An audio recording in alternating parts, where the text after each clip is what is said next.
Alhamdulillah, alhamdulillahi haqqa hamdi hamdan hamidin. Nahmadu syukran li jami'i ni'ami wa mazidih. Asyhadu an la ilaha illallah wahdahu la syarika lah. Wa asyhadu anna sayyidana Muhammadan abduhu wa rasuluh. Allahumma salli wa sallim wa barik wa karrim ala hadha an-nabiyyil karim wa ala alihi wa ashabihi. Amma ba'du fa ya ayyuhan nas ittaqullaha haqqa tuqatih wa la tamutunna illa wa antum muslimun. Wa qad qala ta'ala fil Qur'anil Karim wa huwa asdaqul qailin. A'udzu billahi minasy syaithanir rajim. Ya ayyuhalladzina amanu ittaqullaha wal tanzur nafsum ma qaddamat lighad. Wattaqullah innallaha khabirum bima ta'malun.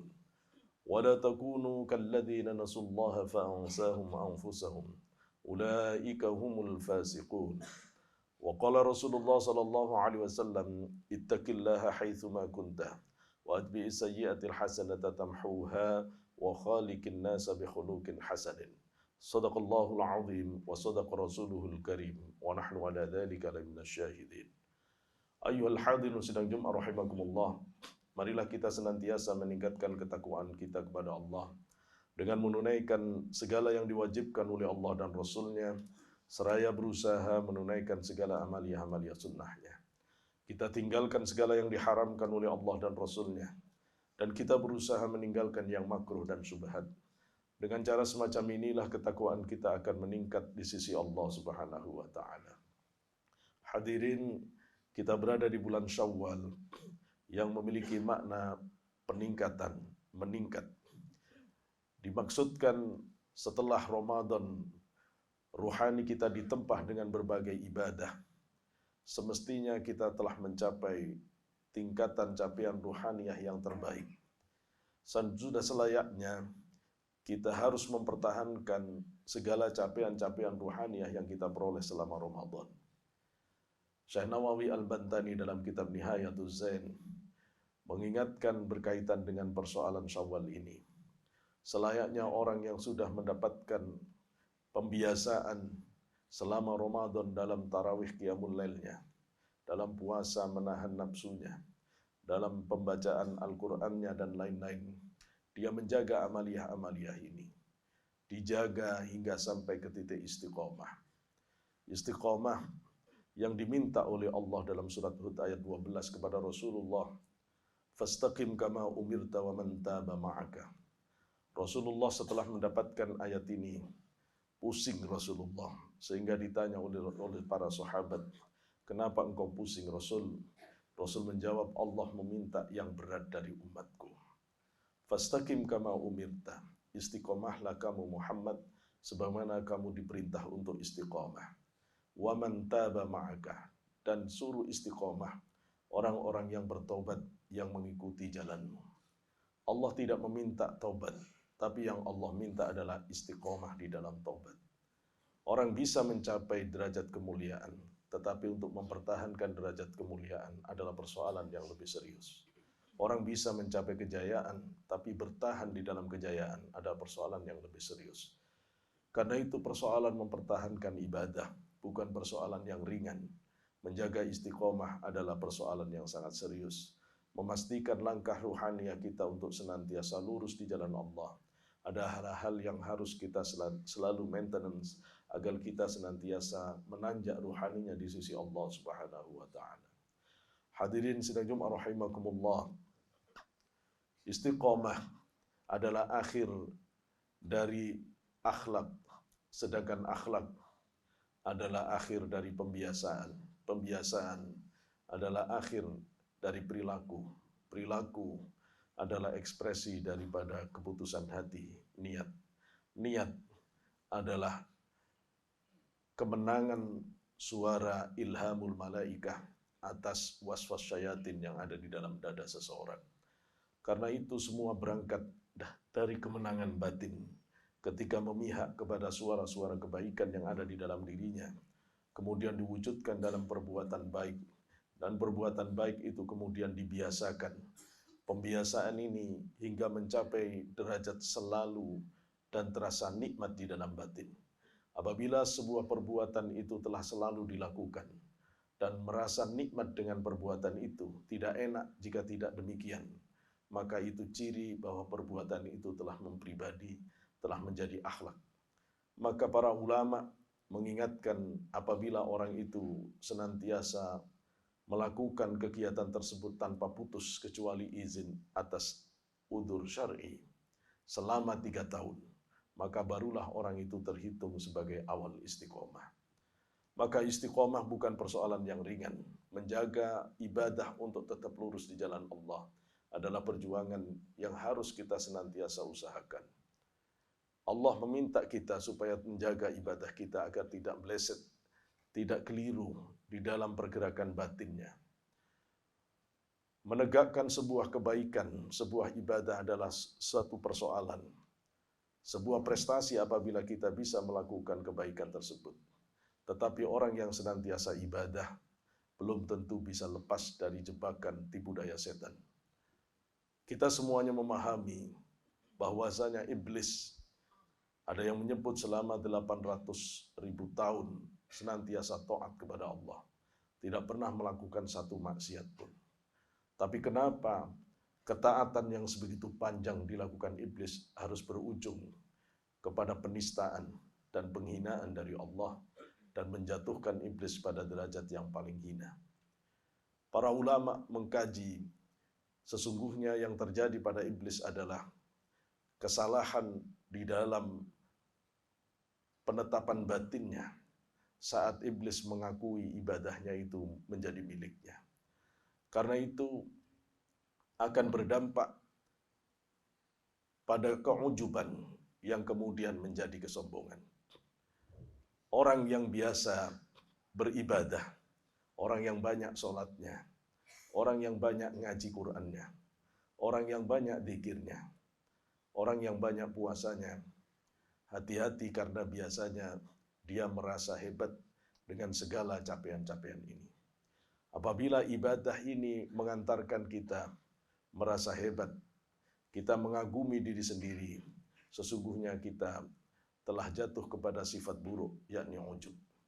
Terlebih apabila kita merasa kita paling suci, sehingga orang lain semuanya berada di bawah kita, maka ini adalah kesombongan.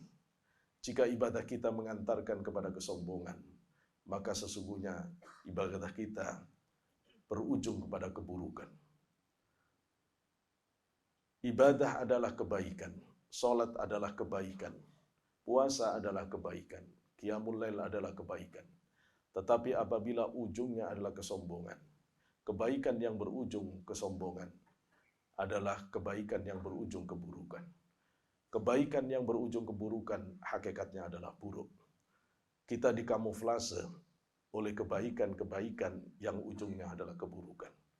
Karena itu tidak ada di dalam agama Islam ini kebaikan hakiki kecuali harus berujung dengan kebaikan.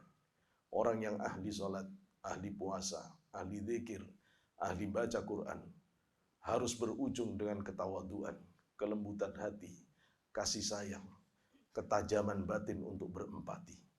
Apabila orang yang ahli ibadah, entah itu orang ahli salat malam, ahli baca Quran, ahli qiyamul lail, ahli sedekah, bolak-balik ke Mekah, tapi kalau ujungnya adalah kesombongan, keras hati, merasa paling suci, sesungguhnya ini adalah jalur spiritualitasnya iblis yang tidak ada di dalam ajaran Rasulullah Muhammad SAW. Hadirin sidang Jumat rahimakumullah. Karena persoalan inilah yang membuat iblis tidak pernah ikhlas di dalam ibadah. Karena itu para ulama mengingatkan sahih ibadaka bil ikhlas wa sahih ikhlasaka bit tabarri 'anil hauli wal quwwah. Benarkanlah ibadahmu itu dengan keikhlasan dan alhamdulillah haqqa hamdi hamdan hamidin nahmadu syukran li jami'i ni'ami wa mazidih. Asyhadu an la ilaha illallah wahdahu la syarika lah wa asyhadu anna sayyidana Muhammadan abduhu wa rasuluh. Allahumma salli wa sallim wa barik wa karrim ala hadha an-nabiyil karim wa ala alihi wa ashabihi. Amma ba'du fa ya ayyuhan nas ittaqullaha haqqa tuqatih wa la tamutunna illa wa antum muslimun. Wa qad qala ta'ala fil Qur'anil Karim wa huwa asdaqul qailin. A'udzu billahi minasy syaithanir rajim. يا أيها الذين آمنوا اتقوا الله ولتنظر نفس ما قدمت لغد واتقوا الله إن الله خبير بما تعملون ولا تكونوا كالذين نسوا الله فأنساهم أنفسهم أولئك هم الفاسقون وقال رسول الله صلى الله عليه وسلم اتق الله حيثما كنت وأتبع السيئة الحسنة تمحوها وخالق الناس بخلق حسن صدق الله العظيم وصدق رسوله الكريم ونحن على ذلك لمن الشاهدين. Ayyuhal hadirun sidang Jumat rahimakumullah. Marilah kita senantiasa meningkatkan ketakwaan kita kepada Allah dengan menunaikan segala yang diwajibkan oleh Allah dan Rasulnya, seraya berusaha menunaikan segala amaliyah-amaliyah sunnahnya. Kita tinggalkan segala yang diharamkan oleh Allah dan Rasulnya, dan kita berusaha meninggalkan yang makruh dan syubhat. Dengan cara semacam inilah ketakwaan kita akan meningkat di sisi Allah Subhanahu wa taala. Hadirin, kita berada di bulan Syawal yang memiliki makna peningkatan, meningkat. Dimaksudkan setelah Ramadan, ruhani kita ditempah dengan berbagai ibadah. Semestinya kita telah mencapai tingkatan capaian ruhaniyah yang terbaik. Sudah selayaknya kita harus mempertahankan segala capaian-capaian ruhaniyah yang kita peroleh selama Ramadan. Syekh Nawawi Al-Bantani dalam kitab Nihayatuz Zain mengingatkan berkaitan dengan persoalan Syawal ini. Selayaknya orang yang sudah mendapatkan pembiasaan selama Ramadan dalam tarawih qiyamul lailnya, dalam puasa menahan nafsunya, dalam pembacaan Al-Qur'annya dan lain-lain, dia menjaga amaliyah-amaliyah ini. Dijaga hingga sampai ke titik istiqomah. Istiqomah yang diminta oleh Allah dalam surat Hud ayat 12 kepada Rasulullah. Fastaqim kama umirta wa man taba ma'aka. Rasulullah setelah mendapatkan ayat ini, pusing Rasulullah. Sehingga ditanya oleh para sahabat, kenapa engkau pusing Rasul? Rasul menjawab, Allah meminta yang berat dari umatku. Fastaqim kama umirta. Istiqomahlah kamu Muhammad sebagaimana kamu diperintah untuk istiqomah. Wa man taba ma'aka. Dan suruh istiqomah orang-orang yang bertobat yang mengikuti jalanmu. Allah tidak meminta taubat, tapi yang Allah minta adalah istiqomah di dalam taubat. Orang bisa mencapai derajat kemuliaan, tetapi untuk mempertahankan derajat kemuliaan adalah persoalan yang lebih serius. Orang bisa mencapai kejayaan, tapi bertahan di dalam kejayaan adalah persoalan yang lebih serius. Karena itu persoalan mempertahankan ibadah bukan persoalan yang ringan. Menjaga istiqomah adalah persoalan yang sangat serius. Memastikan langkah ruhaniyah kita untuk senantiasa lurus di jalan Allah.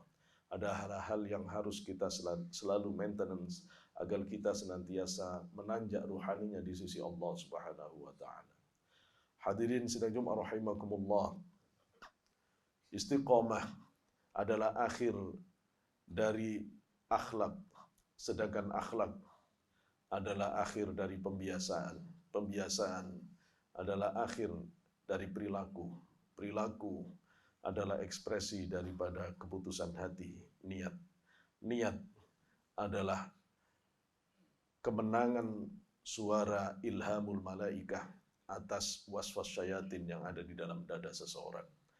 Karena itu semua berangkat dari kemenangan batin. Ketika memihak kepada suara-suara kebaikan yang ada di dalam dirinya, kemudian diwujudkan dalam perbuatan baik, dan perbuatan baik itu kemudian dibiasakan. Pembiasaan ini hingga mencapai derajat selalu dan terasa nikmat di dalam batin. Apabila sebuah perbuatan itu telah selalu dilakukan dan merasa nikmat dengan perbuatan itu, tidak enak jika tidak demikian, maka itu ciri bahwa perbuatan itu telah mempribadi, telah menjadi akhlak. Maka para ulama mengingatkan apabila orang itu senantiasa melakukan kegiatan tersebut tanpa putus kecuali izin atas udzur syar'i selama 3 tahun, maka barulah orang itu terhitung sebagai awal istiqomah. Maka istiqomah bukan persoalan yang ringan. Menjaga ibadah untuk tetap lurus di jalan Allah adalah perjuangan yang harus kita senantiasa usahakan. Allah meminta kita supaya menjaga ibadah kita agar tidak meleset, tidak keliru di dalam pergerakan batinnya. Menegakkan sebuah kebaikan, sebuah ibadah adalah suatu persoalan, sebuah prestasi apabila kita bisa melakukan kebaikan tersebut. Tetapi orang yang senantiasa ibadah belum tentu bisa lepas dari jebakan tipu daya setan. Kita semuanya memahami bahwasanya iblis, ada yang menyebut selama 800.000 tahun senantiasa taat kepada Allah, tidak pernah melakukan satu maksiat pun. Tapi kenapa ketaatan yang sebegitu panjang dilakukan iblis harus berujung kepada penistaan dan penghinaan dari Allah dan menjatuhkan iblis pada derajat yang paling hina? Para ulama mengkaji, sesungguhnya yang terjadi pada iblis adalah kesalahan di dalam penetapan batinnya saat iblis mengakui ibadahnya itu menjadi miliknya. Karena itu akan berdampak pada keujuban yang kemudian menjadi kesombongan. Orang yang biasa beribadah, orang yang banyak sholatnya, orang yang banyak ngaji Qur'annya, orang yang banyak zikirnya, orang yang banyak puasanya, hati-hati karena biasanya dia merasa hebat dengan segala capaian-capaian ini. Apabila ibadah ini mengantarkan kita merasa hebat, kita mengagumi diri sendiri, sesungguhnya kita telah jatuh kepada sifat buruk, yakni ujub. Terlebih apabila kita merasa kita paling suci, sehingga orang lain semuanya berada di bawah kita, maka ini adalah kesombongan. Jika ibadah kita mengantarkan kepada kesombongan, maka sesungguhnya ibadah kita berujung kepada keburukan. Ibadah adalah kebaikan, salat adalah kebaikan, puasa adalah kebaikan, qiyamul lail adalah kebaikan. Tetapi apabila ujungnya adalah kesombongan, kebaikan yang berujung kesombongan adalah kebaikan yang berujung keburukan. Kebaikan yang berujung keburukan hakikatnya adalah buruk. Kita dikamuflase oleh kebaikan-kebaikan yang ujungnya adalah keburukan. Karena itu tidak ada di dalam agama Islam ini kebaikan hakiki kecuali harus berujung dengan kebaikan. Orang yang ahli sholat, ahli puasa, ahli zikir, ahli baca Quran harus berujung dengan ketawaduan, kelembutan hati, kasih sayang, ketajaman batin untuk berempati. Apabila orang yang ahli ibadah, entah itu orang ahli sholat malam, ahli baca Quran, ahli qiyamul lail, ahli sedekah, bolak-balik ke Mekah, tapi kalau ujungnya adalah kesombongan, keras hati, merasa paling suci, sesungguhnya ini adalah jalur spiritualitasnya iblis yang tidak ada di dalam ajaran Rasulullah Muhammad SAW. Hadirin sidang Jumat rahimakumullah. Karena persoalan inilah yang membuat iblis tidak pernah ikhlas di dalam ibadah. Karena itu para ulama mengingatkan, sahih ibadaka bil ikhlas wa sahih ikhlasaka bit tabarri 'anil hauli wal quwwah. Benarkanlah ibadahmu itu dengan keikhlasan dan